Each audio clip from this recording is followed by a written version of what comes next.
Hujan dengan intensitas tinggi melanda wilayah Kabupaten Lahat yang menyebabkan sejumlah titik terjadi banjir dan longsor. Hujan terjadi sejak Selasa malam hingga pagi kemarin hujan masih berlangsung.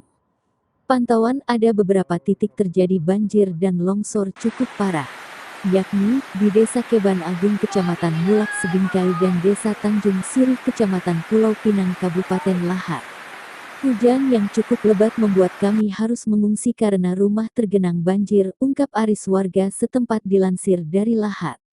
Pos.co. Begitu juga kawasan Desa Tanjung Sirih Kecamatan Pulau Pinang. Jalan lintas Lahat pagar alam terjadi longsor. Informasi ini dibenarkan Pamungkas, salah satu Babin Kamtibas di wilayah Kecamatan Pulau Pinang. Betul hujan deras terjadi, terdapat titik tergenang air. Salah satunya jalan di arah Tanjung Sirih, ujarnya.